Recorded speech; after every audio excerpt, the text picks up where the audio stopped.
In a shocking report by Jeff Goodman earlier today, Craig Smith is out as the coach of the Utah men's basketball program. We're reacting to it all on today's Locked On Utes.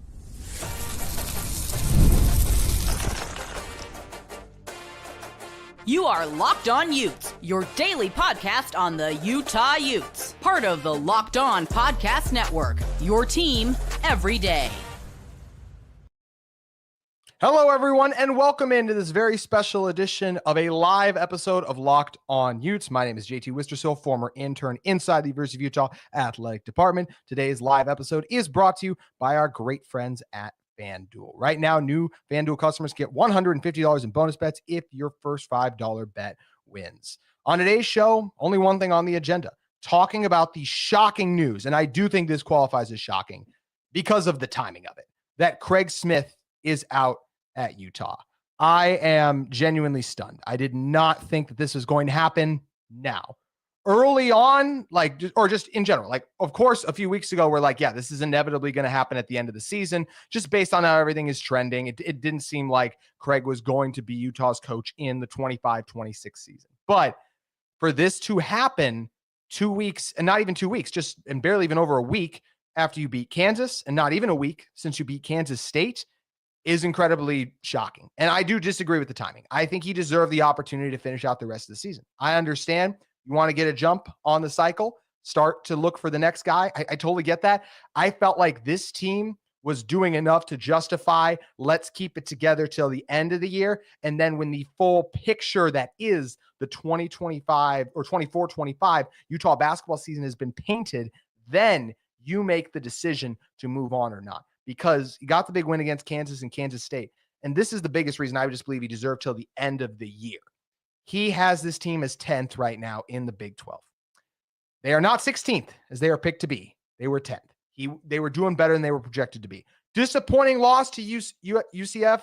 Absolutely. But I'll also say this. Those cross-country road games are incredibly challenging. And how many times this year have we seen a West Coast team travel to the East Coast and end up falling? So that's a huge part of the reason that I looked at that one. And a narrow loss to disappointing. Absolutely. Utah still lost 3 of their last 5 and they have struggled on the road, but they've been good at home. It was their first year in the Big 12. I still feel like just having this team at 10th is an accomplishment. I felt like he deserved till the end of the year, but I can understand, as I mentioned, that Utah was like, you know what? We want to get a jump on this too. Someone just left a comment. If you guys do leave comments as well, love to read and react to them on this live show. Just a fun feature we have with the live chat. Mark Harlan is just doing this to save his job. The optimist is saying, and then proceeds to talk about some BYU stuff there. But anyways, I don't think this is about Mark Harlan saving his job, because as we all kind of talked about, look, the Utah basketball program is not where we want it to be, right? Like, even though, do I think Craig Smith had done enough to deserve till the end of the season to us make that decision? Yeah, it would have taken a lot for him to save his job. I think they would have had to go on a run in the Big 12 tournament. This is still a team or a program, I should say. We look at how he's done at Utah so far, right? He was 11-20 in year 1, 17-15 in year 2, 22-15 last year. Yes, but they should have made the NCAA tournament. There were so many opportunities to do that. It was a massive disappointment too. And then this year, 15-12. And it's in the Big 12. It's tough. And like I said, I think they're doing better than the expectations we had for them. But that's just still where I dislike the timing of it, but I can understand the move. It felt like it was going to happen for a while. Some recent wins picked up some momentum. Felt like maybe there was a chance he'd have an opportunity to save his job, but his record and no NCAA tournament berths, no deep runs in any conference tournament, that speaks for itself too. So I get that. Tyler Tinkham says, how long will it take to hire his replacement with NBA and NCAA still in mid-season? Not crazy long, but obviously till the end of the season still. This will all, I will say, unless there is everyone's talking about Andre Miller, right? He's currently the coach of the G League team in Colorado. That type of a hire can happen sooner because the G League season doesn't go as long. The other popular name that you're seeing thrown out a lot online, Alex Markham of Utah Rivals reported that, he reported that last year the Utah Boosters wanted to buy out Craig Smith in favor of Andre Miller. So that was something right there. You're like, whoa, like, so Andre Miller is obviously a guy you jump to. Alex Jensen is a guy who was considered for this job back in 21, pulled his name out of the running, according to the report from The Athletic at the time too. They said that he felt like the timing wasn't right to move to college. Is he going to feel like the right time is now with all the crazy changes that college has overturned? I mean, yes, BYU just hired an MBA assistant to run their program, so you can't rule that out. But I'd still, like, if that was his reason back then, and we see more coaches now leaving college than coming down to it, I would still be surprised if that was the move Jensen would make. That's not inside source. That's just me, like, reading the situation for what happened the last time. He's assistant coach with the Mavericks, so hey, maybe he doesn't like the Luka trade. Maybe he wants to come to Utah and try to get away from what could become a disaster trade for the Dallas Mavericks. So we'll see there kind of what happens too.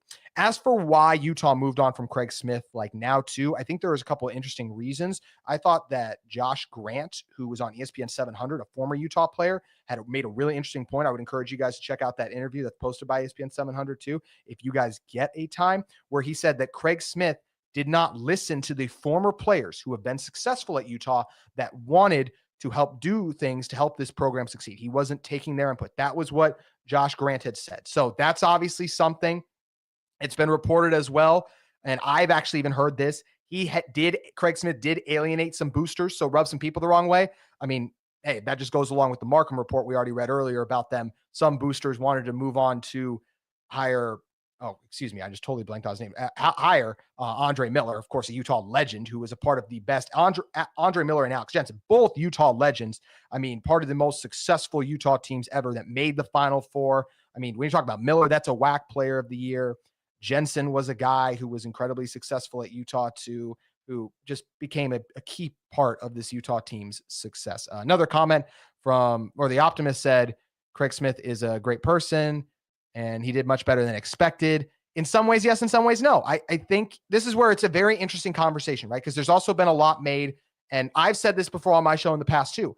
I had heard from people and sources I trust that Utah had been outbid on players for NIL money, and NIL is part of this, obviously. But I'll also say this, that's happening all over the country. So it's not just a Utah problem, but that was something that happened. And Craig Smith hasn't worked at Utah, and before that, Larry Krystkowiak wasn't able to build sustained success, right? So there is a problem that Utah has as a basketball program too that they need to fix, but it also is absolutely fair of them to say we don't think Craig Smith was the right guy to lead that moving forward too. Tyler Tinkham said, I've heard this move was mostly NIL related. So after paying for Smith's buyout and our low baseline NIL, where will the money come from to hire a top-notch coach, let alone keep a new recruit and a new player? That's a good point, but I'll say this.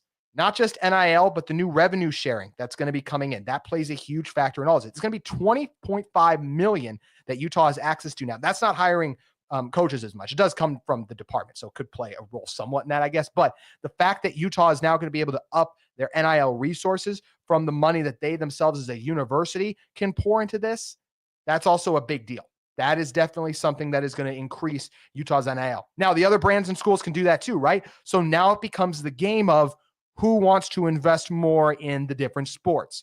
South Carolina is obviously, they're going to invest a lot in their women's basketball. Their men's too, but they want to stay a women's basketball powerhouse. Ohio State, a lot's been made of how much they paid for their roster. We know where most of that $20.5 million is going to go. So for Utah, how do they use that? I definitely think some of that's going to go to men's basketball. This is a program with good tradition.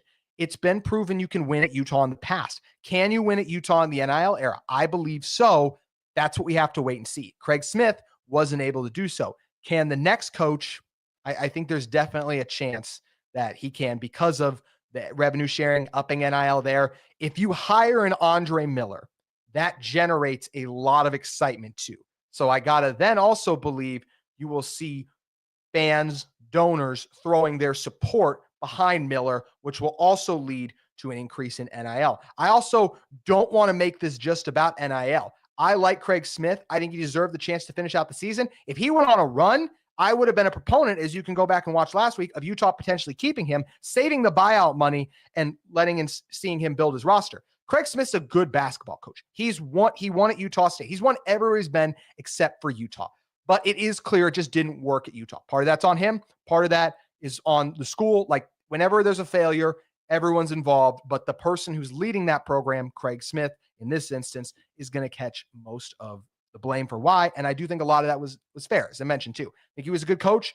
He didn't always get to bring in his guys, but he did bring in some guys that didn't all work out, right? There were several players that Utah brought in the offseason, even some this last year, right? I'm not even going to name names, but I'm just going to say there were guys Utah added, and we were all really excited to see these guys play for the Runnin' Utes. They were going to be maybe not stars, but be really good. Some of those players have panned out. Some of them haven't. That's how NIL has worked. But because Utah hasn't hit, they've had more misses than hits.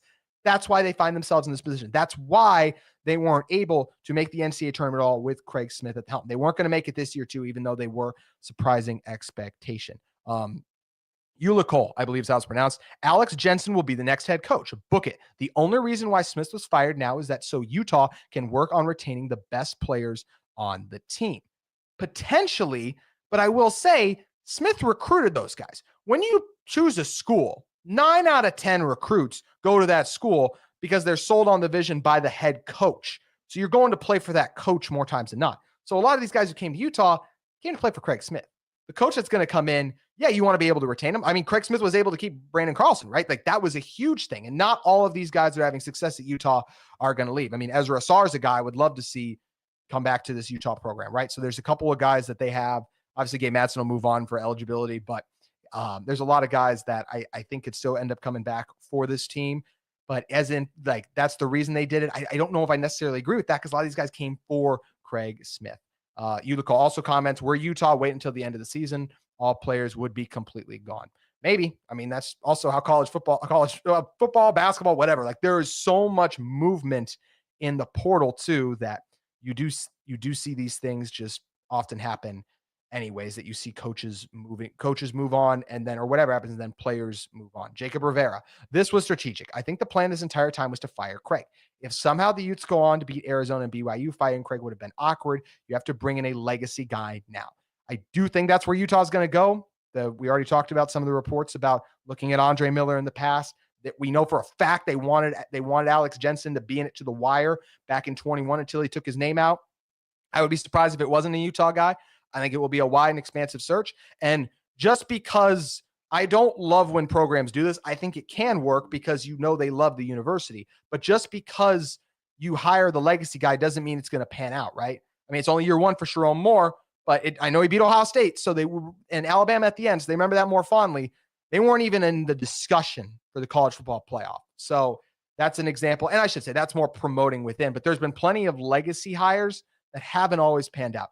Michigan's always said they want to hire a Michigan man, and there's a reason even Harbaugh was almost fired for not working, right? So like you have to be careful about just hiring the legacy guy. Now, I think these legacy guys would be good hires, but also say this. Andre Miller has never been above 500 as a G League head coach. Hard to win in the G League. There's a lot of roster things that could hold you back there, but that's also just a fact that I'm not convinced that Andre Miller is going to be a great coach at Utah. Could he be? Yeah. Would he bring excitement? Yeah. Would I support him? Do I think he could do really well? Sure. Don't know that. Same thing with Alex Jensen. He's done a good job as an assistant in the NBA. How many assistant coaches have we seen become head coach and not work out? I think Alex Jensen would be very good for Utah. I don't know that. So all of these legacy guys could be good, but at the end of the day, I still want Utah to hire the best guy that they can. And that's going to be the key thing too. Ulico also said Smith was unhappy, we'll use that word, off a bunch of people inside the building as well. He didn't focus at all on local talent and didn't accept any help from people within the university. Some of the things you're talking about go in line with the reporting that I mentioned that Josh Grant talked about on the ESPN 700 interview, where he talked about not accepting that help too. And we talked too about the reports and even what I've heard a little bit that he did alienate certain boosters. So that's also fair and true as well. The local talent thing is interesting. Do I think Utah could have brought in more local talent? Sure. I'm trying to remember off the top of my head though, like, yes, BYU's gotten some of the guys. How much of it was that Craig Smith losing out on local guys? Was that BYU just having a history of having a better program and being able to land them in a lot of those cases? So that's where I don't fault all of that for Craig Smith for missing out on some of the local guys. I like the basketball in the state of Utah. I was very lucky to cover it. I think it's very good. Utah in the last few years has not had the 4 or 5 star players that they have, like even in football this year. So I do think, yes, could you still add local talent, and should you? For sure. But this is speaking just on facts that Utah basketball has not had as many 4-star recruits as the state of Utah has as some of the other states. And I love the basketball in the state of Utah. I think there's very good players there. I'm strictly speaking to the recruiting rankings. And we've seen some Utah basketball players go on to have success, but nowhere near, in my opinion, how the football players in the state of Utah, the high school kids, have gone on to have success, at least as of recently. So that's a big thing too. As for me, like, who do I want to see Utah hire? It's probably Andre Miller personally, for the things I talked about. And let me know on the comments too who you guys want, who you want Utah to hire. The eye patch commented out, don't lose to UCF on the road. I totally get that, but like I said, there's a lot of West Coast teams, and I know Utah's not exactly on the coast, but teams in the Mountain Time Zone, whatever, that make that road trip out, and it's tough to win. And I know UCF is not a very good team. I am well aware that they are the third worst team in the conference, but I'm also well aware that he just beat Kansas. He just beat Kansas State. He beat BYU earlier in the year.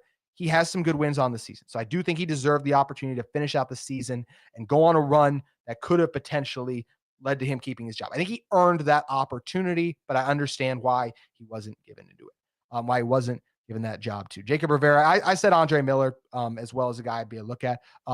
We need a guy who the fan base will have patience with, even with a bad season or two. A legacy guy would get more of a tolerance for a bad season or two from the fan base than a guy no one knows. That's a good point, because after Craig missed the tournament last year, we all felt like he was kind of a dead man walking this season. We felt like he wasn't going to be brought back after it. So if you get a guy who is a Utah man in there, they will be given more grace by the fan base and allow that opportunity to maybe struggle for a year or two and still get that support.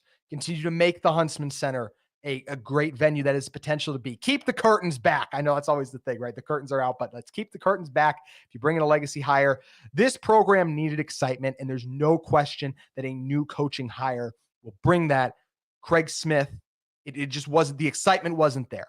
Not all of that was on him, but a lot of that was because at the end of the day, they weren't winning all the games too. Questions are starting to pile up. Someone's Still Dreer said, this is a mediocre team. Who is important to retain? There are guys on this team that I do believe could still pan out. Definitely players that have underwhelmed and disappointed so far, but guys that I feel like definitely have a chance to grow. A lot of guys, this is like football, right? You see a guy year one, they're okay, and then year two, they get better. Utah has plenty of guys that I look at like that. They found some good players in the portal. Some, not good enough. They have had some bad losses, things of that nature, but they've still been able to shock some teams, get some good wins, and Craig Smith still had this team playing hard, doing some good thing. M. Morris said, kid at Michigan State looks good. Is his brother still available? Potentially. What coaches come from the Rick Majerus tree? I mean, I don't know that off the top of my head. A lot of those coaches have moved on or potentially even retired, just because that was a long time ago and the game has changed so much. So that's something I promise to do more research on and identify them. But when you're talking about the Majerus tree, that's Miller and Jensen as players. Hence one of the reasons they've been listed. As an World Box Person 14, as an East Coast Ute, do you think I should go to the West Virginia game?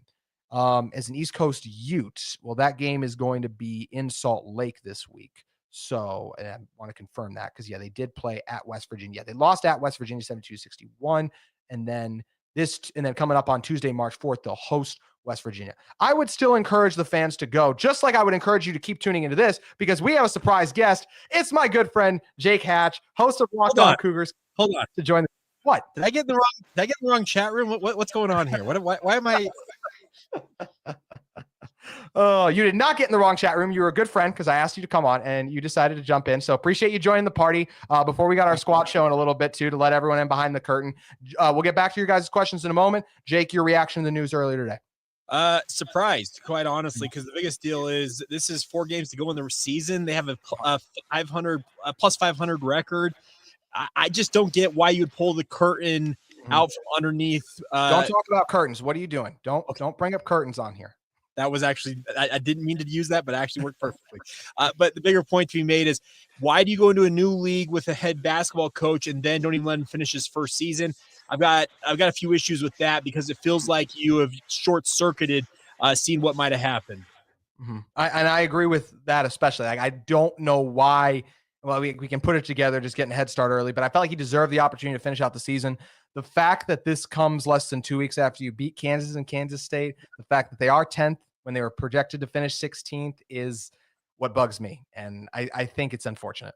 Well, and the other thing about this is, but I don't proclaim to be an insider. I obviously cover BYU more heavily than I do Utah. There was tension building with Craig Smith. That's very apparent. Now, there's some reports out there that it's NIL related and some different things, but the bigger fact of the matter is you are now hitting reset in one of the toughest basketball leagues in the entire country. So Mark Harlan, he's got a really, really big hire to make, and let's hope he aces it, because if he doesn't, he could set Utah back multiple years. He could. And the fact, and the buyout money, how much the buyout money is, I've seen a few different things. I saw some of it was around $1 million. I think last week I saw something that was as much as $4 million. So I don't know exactly what the buyout money is, but a lot of the names, Jake, that are being thrown around are Andre Miller, Alex Jensen. Here's how I look at it. I would like Andre Miller. I think he'd add a lot of excitement to this program. I do have questions of him as a coach, just because he hasn't been above 500 as a G League coach, but it's very hard to win in the G League. Those things aren't always up to your control. And we know since the Denver's good, he doesn't always get the greatest draft picks and tops of players to use from there. So I like Miller. I think he's probably the guy, and we've seen a lot of reports that he's going to be right up there to the top. Alex Jensen to me is very interesting. I mentioned this point, the fact that he didn't stay in the running in 21 because he didn't feel like it was the right time to jump to college. When so many coaches are dodging college right now, like him wanting to now jump in would surprise me, but BYU did pull it off with Kevin Young. How do you view those two candidates, and is there anyone else that jumps out in your mind that you could see as a candidate? The other one is obviously at BYU right now with Chris Burgess. Keep an eye on him. I think he's behind the other two, but do you think he burned a bridge leaving last year? In some ways, yes, but at the same time, he is a Ute alum, and he's had pretty good success as an assistant, so you have to have him on the list at minimum. But to the Andre Miller conversation, I will never, ever look at a G League record as for a G League coach and say, wow, he's got a losing record in the G League. He can't be no. The G League is such a tough thing to do. BYU's got 3 former G League coaches on their coaching staff alone, one of them being Kevin Young. It's a developmental league. You are trying to put together lineups literally on the fly in many respects, like day of the game. They'll be like, hey, X, Y, and Z player from the parent club are coming down to play with you. Figure it out. It's like, oh, gee, thanks. But I really think Andre Miller, the fact that he has been willing to go and coach in the G League shows that he absolutely wants to be in it. He's not a guy who's trying to gravy train it, be like, hire me as a head coach and let me do anything. No, he's paying his dues in the G League right now. So credit to him on that front. Now, to the Alex Jensen conversation, Alex has been a career assistant at the NBA level outside of a short stint working with Rick Majerus at St. Louis. I would imagine that Alex, let's say the situation with Dallas devolves because they just traded Luka Doncic away. Who knows what's going to happen with that franchise? He may be looking for an exit, and that this could be that way to get out of that situation. But based on what I know about Alex, you're right. He removed himself from consideration in 21 because he didn't feel like it was the right time. This may be it. A few years later, seeing what maybe a guy like Kevin Young has done, jumping from being an assistant at the NBA level to what he's doing at BYU. It may be a time for Alex to reconsider things, and obviously it would bring him back home where he's very comfortable, obviously. He is very comfortably, and I agree. I don't want to judge Andre Miller on his G League success. I just don't know how he is as a coach. People speak very highly of him. I think that's probably who Utah should and will hire. We're just based on there's a lot of noise right now around the Andre Miller name, so it feels like it's trending that way. I think that would lead to a lot of excitement too, Jake. Well, and let me insert one other name. I have no background on this. I just saw it posited on social media. What about Rick Pitino Jr.? Obviously, they went to New Mexico to get your offensive coordinator for football. Why not go head coach of New Mexico, who's got the Lobos on top of the Mountain West, no less? I totally agree with that. He was at Minnesota and it didn't work out there. I love the Gophers. It's a very tough place to win. And can it be tough at Utah? For sure. But I also was just talking about this before you jumped on, Jake. Legacy guys, you want to consider them. If they're the right guy, you give them the job. You do not just go with them because they went to Utah. You want to hire the best guy. And I really like the idea of Pitino. It is funny, the Lobo connection too. I'm just saying, Rick Jr., I guess is the best way to call it. He's done a really, really good job down there in New Mexico. You mentioned the fact that he had struggles at Minnesota. I'm telling you, the history of Utah, it's one of those sleeping giants in college basketball. Everybody around the country talks about how great Utah has been and was for many, many years. If they can get the right coach in there, they could re-inject some life into this program. But you and I both know, JT, it comes down also to the NIL dollars. Where can you scrounge up donors to make yourself competitive in NIL? That's going to be absolutely critical. It will. The revenue sharing now going to play a role in this as well. The fact that you get that 20 million from your university. How does each university decide to kind of budget that out? Another fascinating thing I'm watching for as well. Jake, I think you got to get you out of here in a moment, but I want to ask you this last thing because someone raised a really interesting point about that Smith didn't focus on in-state recruiting enough. I feel like there have been good players in the state of Utah, but I don't feel like the basketball talent in this state, when you look at recruiting rankings, has always been what the football talent is too. So I feel like that is an interesting balance that BYU has to reckon with too, is how do you deal with in-state recruiting as well as out-of-state recruiting when Utah is not as good of a basketball state, at least in the last few years recruiting-wise, as they have been football. Well, that's the thing. We're seeing Utah football, speaking of the state of Utah, in the high school football ranks, more and more top shelf talent is coming out on the football front. And we're seeing a little bit of a dearth when it comes to basketball talent. There was years there that BYU feasted on top in-state talent. Mm-hmm. There's not as much right now. Now that could obviously change very quickly, but you're right. You do have to balance, obviously bring in the homegrown products in if at all possible. But right now, you're probably going to have to supplement that with NIL and recruiting out of state. It feels like it. It's going to be fascinating to see how this all plays out, but Craig Smith out, still shocked by the timing of it all. Jake, really appreciate you stopping by. Happy to do it, my man. We'll talk to you soon. Yes, you will be very soon. To let you guys in behind the curtain, we actually have our Big 12 squad show here in a few minutes, so I'm going to have to leave for that. But I want to get to the rest of your questions. If you have one or two more, send them in, and then I'm probably going to wrap it here in the next few minutes. We were talking about, as a East Coast guy, World Box Person 14, do you think I should go to the West Virginia game? Continue to support this program would be my message. If you want to still see them succeed, let's go on a run. Let's build some excitement around Utah basketball so that whoever they do go with a hire, show them that this is a place that they will have your support. Because if you're going to still, and these players are still giving their all. I don't think we should all of a sudden we should pull the plug on the season. I think Utah didn't pull the plug on the season, but in a way they did pull the plug on Craig Smith. So that's a fact that they did. So that's where it's very interesting too. Still Dyer said have to hire a guy who will play the style that will get butts in the seat and money. People must do their part. That's fair. I don't know how much of Utah's play style was the problem as much as the fact that they didn't win. I think that is the biggest thing. You just got to win. It's as simple as that. It's the reason basketball used to be bigger than football at this school a long time ago. You have to win. Whatever style you get that will win, and being exciting definitely helps. But there was early on in the season, Utah shot more threes than anyone, right? And obviously the people showed up, but still there were issues with the curtains. Andre Miller played for Rick Majerus. Does he bring that with him if hired? Does he bring that with him as in terms of just the experience? Like, yes, obviously what Rick taught him as a player, he will get a lot of that. He can have that as a recruiting tool as well. I've been this successful as Utah, so you should follow me here. That's absolutely part of it too. M. Moore said, do we know 15 high school recruits in the state? Do we know the top 10 to 15 in-state recruits? Off the top of my head, I don't. Just being honest. And we cover a lot of football on this show. Don't get to do as much basketball as I'd always like to. But I want to try to do that, especially with the coaching search hire moving forward. So that's somewhere where, we just talked about with Jake. I don't think the in-state talent is as good as in football. And that's something you have to balance is you want to land the top guys in your state, but you also need to focus outside a lot. Because the best basketball players in the country, there's not as many there's more for football than there are for basketball in Utah. Someone's again talk about Harlan trying to save his job. I don't think most of us arrived at the conclusion that he probably wasn't going to finish the year out. I don't like the timing. Think he deserved the opportunity to potentially prove us wrong, but that's what happened. Either way, Matthew Castleton, there's no way that he made this move without having someone lined up.